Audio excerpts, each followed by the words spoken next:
하나님의 말씀은 디도서 2장 6절에서 10절 말씀입니다. 너는 이와 같이 젊은 남자들을 신중하도록 권면하되 범사에 내 자신이 선한 일에 본을 보이며 교훈에 부패하지 아니함과 단정함과 책망할 것이 없는 바른 말을 하게 하라. 이는 대적하는 자로 하여금 부끄러워 우리를 악하다 할 것이 없게 하려 함이라. 종들은 자기 상전들에게 범사에 순종하여 기쁘게 하고 거슬러 말하지 말며 훔치지 말고 오히려 모든 참된 신실성을 나타나게 하라. 이는 범사에 우리 구주 하나님의 교훈을 빛나게 하려 함이라. 아멘. 복음은 하나님의 세계는 하나님의 뜻에 끝까지 순종하신 예수님으로 인해 하나님의 세계가 어떤 것인지가 세상에 드러나게 됩니다. 그리고 성도는 예수님의 하신 일에 부름을 받음으로써 이 세상에 하나님의 나라가 어떤 것인가를 증거할 역할자로 세워집니다. 그러므로 성도는 예수님께서 아버지 하나님의 뜻을 끝까지 순종하신 것처럼 성도도 이 땅에 살아가면서 하나님의 말씀을 예수님처럼 우리에게 모범을 보이신 그분처럼 끝까지 순종하는 자에 살 때 우리는 복음의 세계를 펼치는 그 일에 동참할 수 있다는 것이죠. 그러므로 성도가 말씀에 순종치 않는 것은 말씀을 회방하는 것과 같은 것입니다.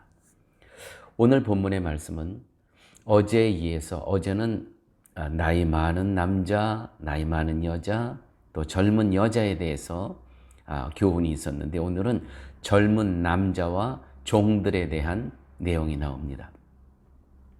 이런 교훈을 하는 것은 10절 마지막 절에서 하는 말씀대로 하나님의 교훈, 하나님의 말씀을 빛나게 하기 위함이다. 빛나게 하기 위함이다. 성도는 이 땅에 살면서 넘어질 수 있고 실패할 수 있습니다. 그 가운데서 하나님의 말씀, 하나님의 교훈을 빛나게 해야 합니다. 내가 잘 돼야 하나님의 교훈이 빛난다고 생각한다면 그것은 하나님이 아닌 나 자신에게 모든 관심을 두고 있다는 증거입니다. 하나님의 말씀, 하나님의 교훈이 어디서 빛나는가? 우리가 넘어지면 넘어진 그곳에서, 실패하면 실패한 그곳에서 하나님의 말씀이 빛나야 된다는 것이죠. 오늘 6절, 8절 말씀 다시 한번 보도록 하겠습니다. 너는 이와 같이 젊은 남자들을 신중하도록 권면하되 범사에 내 자신이 선한 일에 본을 보이며 교훈에 부패하지 아니함과 단정함과 책망할 것이 없는 바른 말을 하게 하라. 이는 대적하는 자로 하여금 부끄러워 우리를 악하다 할 것이 없게 하려 함이라. 사도는 이 그레데에서 목회하고 있는 영적인 아들 디도 자신이 선한 일에 본을 보임으로써 책잡을 것이 없게 하라고 권면합니다. 성도가 세상으로부터 악하다는 비난을 받는 것이 곧 말씀을 회방하는 것이고 하나님의 교훈의 영광을 가리는 것이 되기 때문입니다.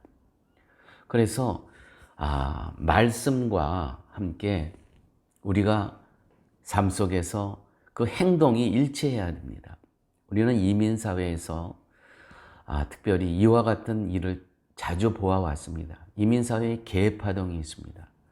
근데 그 개 파동이 났을 때 그 개를 모아가지고 떠나가는 사람도 도망가는 거죠. 악한 모습입니다. 그게 어느 교회 성도인 경우가 참 많더라고요. 또 이 개가 깨지게 되지 않습니까? 그래서 그 개는 뭐 알다시피 이 개 돈을 내야지 그게 유지가 되는데 그것을 개를 깨는 사람들이 또 교인일 경우가 참 많았어요. 이 이민의 삶을 살다 보니까 이렇게 하게 되면 이것이 곧 하나님의 말씀과 하나님의 영광을 가리는 것이고 말씀을 회방하는 것이다. 바로 이와 같은 이야기죠. 그래서 우리가 교회 안에서는 서로 이해하고 서로 용서하고 얼마든지 그럴 수 있습니다. 그런데 교회 밖에서 이러한 일이 일어났을 때 세상 사람들은 결코 우리처럼 이해하지도 못하고 또 용서하지도 않는다는 것이죠. 그렇게 되면 하나님의 말씀이 회방을 받게 되는 것이고 하나님의 말씀의 교훈이 빛을 잃게 된다는 것입니다. 그레데 교회에 이러한 경우가 많이 있었던 것 같아요. 9절, 10절에 보면 종은 상전에게 순종함으로써 상전을 기쁘게 해야 하고 상전에게 대적하는 말을 하지 말아야 하고 상전의 재물을 횡령하지 말고 오직 충성을 다하는 것이 종의 본분이다 라고 이야기를 합니다. 바로 교회에서 주님을 섬기듯 일터와 직장으로 돌아가서 주인을 그렇게 섬겨라 이 뜻입니다. 이 역할에 순종함으로써 말씀의 교훈을 빛나게 하라는 것입니다. 바로 우리가 일터와 직장에서도 돌아가서도 거기서 주인에게 이렇게 교회에서 예수님께 순종하듯 그 직장과 일터에서 이렇게 함으로써 하나님의 말씀의 교훈이 빛나게 한다는 것이죠. 이러한 모든 내용을 종합하면 성도는 자신을 위해 살 자로 부름받은 것이 아니라 말씀을 빛나게 할 말씀의 도구로 부름받았다는 것입니다. 성도가 하나님의 교훈을 빛나게 한다는 것은 성도가 말씀을 실천해서 말씀을 빛내자라는 뜻이 아니라 하나님께서 성령을 우리에게 보내셔요. 그분이 우리를 다스리게 하시죠. 그런 후 우리는 말씀에 순종하게 성령께서 하셔서 오직 하나님의 교훈을 말씀을 빛나게 하십니다. 우리가 성령님께 순종함으로. 할렐루야.